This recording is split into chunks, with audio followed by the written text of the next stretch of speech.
o ex-deputado Douglas Garcia, que é do Podemos de São Paulo, apresentou uma denúncia ao Ministério Público de São Paulo contra a torcida organizada Gaviões da Fiel. O que aconteceu foi que torcedores do Corinthians impediram manifestantes vindos do Ato pela Democracia, organizado lá então, né, em defesa do Bolsonaro, de embarcar no metrô da capital. Ele mencionou trechos da Lei 14.597, que estabelece a responsabilidade civil objetiva e solidária da torcida organizada por danos causados por seus associados ou membros no local do evento esportivo, suas imediações ou um trajeto de ida e volta. A denúncia foi apresentada ontem, terça-feira, dia 27. Olha, eu espero que a torcida Gaviões da Fiel, assim como todas as torcidas organizadas, sejam extintas, né? Porque a torcida organizada no mundo inteiro, não é só no Brasil, né? É covil de banditismo, de hooliganismo, de barbárie, de baderna. Né? É simplesmente uma fachada para organização de vagabundo, malandro, criminoso, hooligan, neonazista, de toda a escória lumpen proletariada que frequenta estádio de futebol. É isso. Isso não tem que ser punido. Tem que acabar com essa palhaçada de torcida organizada. Dito isso. Enquanto o Brasil bebe água, se eu só lembrar, gente, Douglas Garcia, eu acho que ele tá saindo agora, ele é pré-candidato à vereança, né? A vereador em São Paulo. Acredito que sim. Sim. O seguinte, tem uma jornalista da UOL, não lembro o nome. Isso. Enfim, que na sua coluna defendeu o direito de barrar extremistas no metrô. Sensata. Né? E esse é o problema assim, do analfabetismo funcional, do jogo de palavras, do jogo de semântica, né? Barrar extremistas, né? O que são extremistas? É todo mundo que discorda de mim? Então, se o meu governo estiver no poder e as pessoas que discordam ao extremo de mim, elas são extremistas, a regra também, essa regra, ela se aplica universalmente? Então eu também vou ter o direito, por exemplo, de barrar um comunista no metrô, porque eu considero um comunista extremista. Ou não, só tem direito de barrar extremistas se for o extremista contrário ao regime, ao governo. Então ela, como jornalista, está ali passando pano para uma política de governo, dizendo todas as pessoas que discordam ao extremo da ideologia do meu governo podem ser legitimamente barradas, cerceadas, ter o seu direito de ir e vir impedido. Explica para mim qual que é a diferença disso para a diferença do pensamento de um nazista que acredita que um cigano, um judeu, um deficiente físico tem que ser barrado, impedido de ter o convívio na sociedade, tem que ser isolado, segregado, tem que ter o seu direito de ir e vir. Daqui a pouco ela vai defender se confiscarem, por exemplo, dinheiro de extremistas.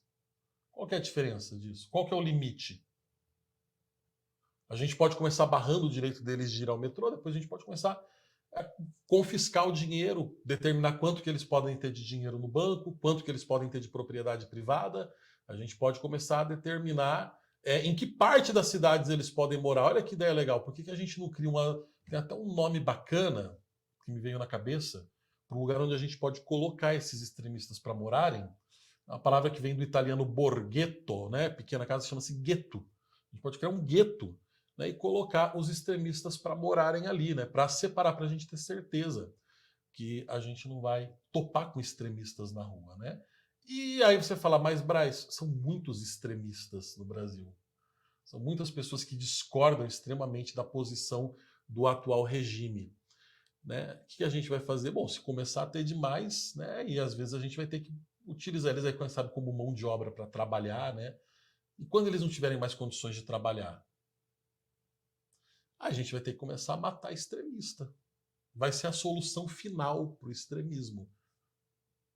Quando eu falo que depois da Segunda Guerra Mundial a mentalidade nazista ela dominou a maneira de pensar, o nazismo ele saiu vencedor em vários aspectos, principalmente por conseguir impor a sua maneira de pensar a outros grupos políticos que também eram rivais dos nazistas na época. E lembrando que nem todo mundo que era rival de nazista na época era santo, porque você tinha ali, enfim, comunistas e um bando de outros totalitaristas e pessoas radicais também, não é? Que eram rivais ali na disputa pelo poder durante os anos 30 e 40.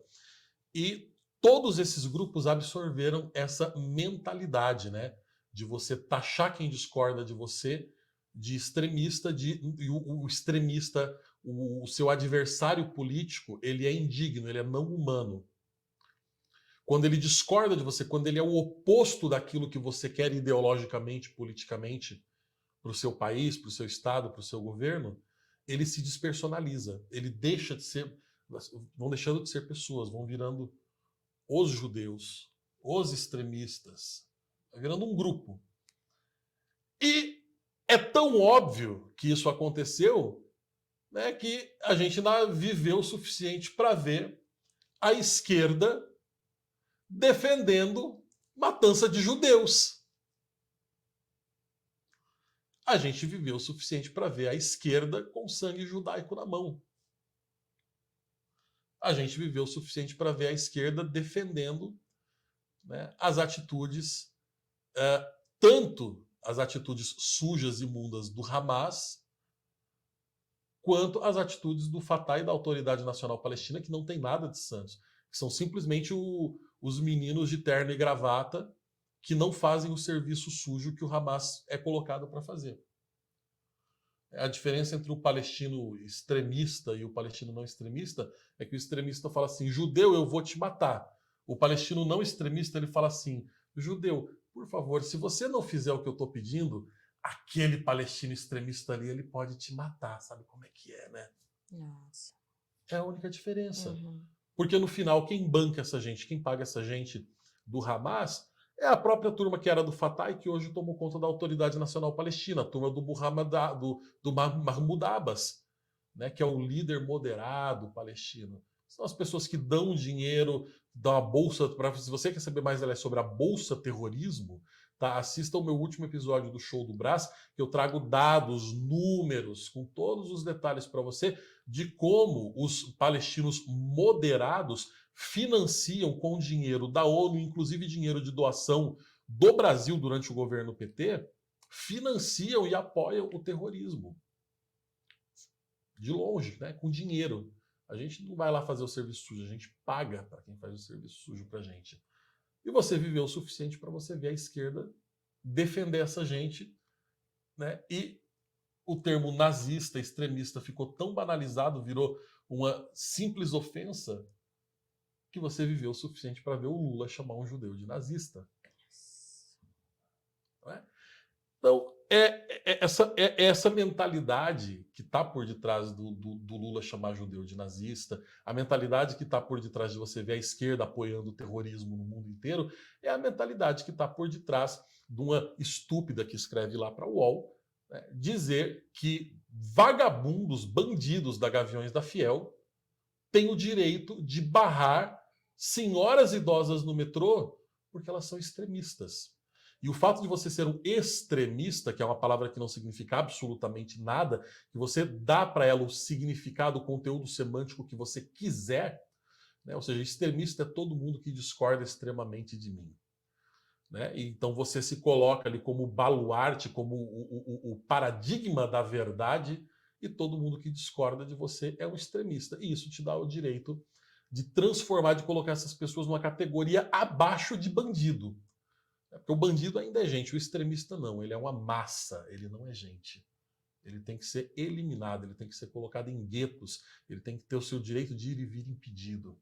E isso não é um fenômeno exclusivo do Brasil.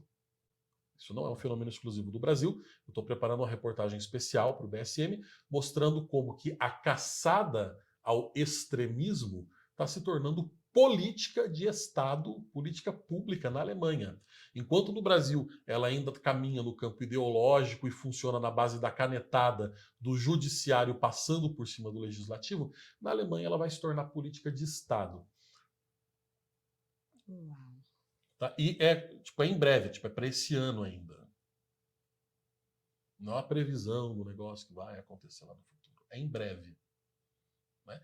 Então, assim, no final das contas, Ana, o que a gente vê é, é uma espécie de concretização, né, na nossa política de todas aquelas distopias. Né? Eu acho que não vamos conseguir a imagem agora para colocar, mas tem um meme, né, que é excelente para explicar isso, que é aquele que mostra assim, aqueles pontos de encontro, pontos de intersecção entre círculos, né? Aí tem um círculo escrito 1984, o outro escrito Laranja Mecânica, o outro círculo escrito Admirável Mundo Novo, e aí o ponto de intersecção dos três círculos é você está aqui, né? É uma mistura de todas as distopias. Fahrenheit 451, porque no final das contas essas distopias elas não eram previsões do futuro, mas essas distopias eram simplesmente uma leitura. Elas foram todas escritas durante o período do nascimento das ideologias revolucionárias na Europa, quando essas ideologias tomam corpo, durante o auge do nazismo e do comunismo na Europa, e elas simplesmente fizeram um desdobramento lógico do que aconteceria após a colisão de todas essas ideologias disputando o poder na Europa. E querendo ou não, a gente vive, isso que a gente vive hoje é um rescaldo, é a consequência, né, desse choque, dessa coalizão entre nazismo e comunismo, e a gente vive uma espécie de um híbrido dos dois. A gente vive uma espécie de mundo pós-guerra que ideologicamente é nazi-comunista, por mais absurdo que isso pareça.